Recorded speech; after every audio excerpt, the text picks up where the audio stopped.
હાલ અત્યારે ચર્ચિત ઘટના એ બની છે લગભગ ગણતરીના કલાકો પહેલા 1.5-2 કલાકની પહેલાની આસપાસની ઘટના છે। શ્રીનાથપરા અને સાથે જ મોવિયા વચ્ચે અકસ્માતની એક ઘટના બને છે। અકસ્માતની અંદર એક સ્કોડા કાર છે, એ સ્કોડા કાર એ ઝાડ સાથે અથડાય છે અને અથડાતાની સાથે જ કારની અંદર એક 25 વર્ષીય પૂજા રાજગોર નામની યુવતી એ ત્યાં જ ઘટના સ્થળ ઉપર તેનું મોત થાય છે।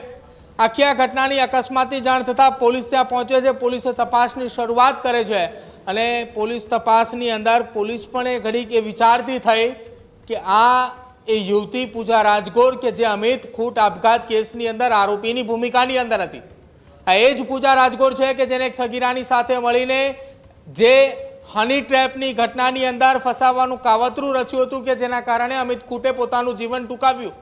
અમિત ખૂટ ઉપર ખોટા દુષ્કર્મની ફરિયાદ નોંધાવવામાં આવી હતી અને એ દરમિયાન જે સગીરા હતી એ સગીરા પૂજા રાજગોરની સાથે હોવાની વાત સામે આવી હતી અને ખૂબ ચર્ચિત એ ઘટના બની હતી કેમ કે કેસની અંદર અનિરુદ્ધ અને રાજદીપસિંહની વાત પણ સામે આવી હતી। જૂનાગઢ સુધીની ઘટના લંબાણી હતી અને લગભગ 6-1 મહિના સુધી ખૂબ ચર્ચિત એ ઘટના બની।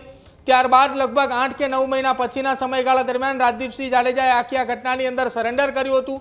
એટલે એક બાદ એક અમિત ખૂટ કેસની અંદર ટર્નિંગ પોઈન્ટ આવ્યા હતા અને એ જ કેસની અંદર આ પૂજા રાજગોર નામની યુવતીનું નામ સામેલ હતું। જો કે હવે અકસ્માતે તેનું મોત નીપજ્યું હોવાની વાત સામે આવી છે કે સ્કોડા કાર એક ઝાડ સાથે અથડાય છે, પરંતુ શંકા એ ઉપજાવે છે કે કૃણાલ કે જે તમે વાત કરી કે ગતરોજ સોશિયલ મીડિયા ઉપર ઇન્સ્ટાગ્રામના માધ્યમથી તેણે એક ફોટો પોસ્ટ કર્યો હતો અને ફોટાની સાથે કોઈ યુવક એ તેની સાથે હતો અને ત્યારબાદ લગભગ 24 કલાકની અંદર એનું અકસ્માતની અંદર મોત થાય છે।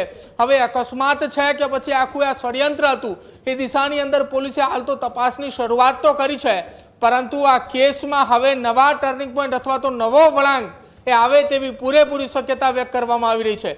આ જ પ્રકારની તમામ અપડેટ જોવા માટે ન્યૂઝરૂમ ગુજરાતને લાઇક, શેર અને સબસ્ક્રાઇબ કરવાનું ભૂલતા નહીં।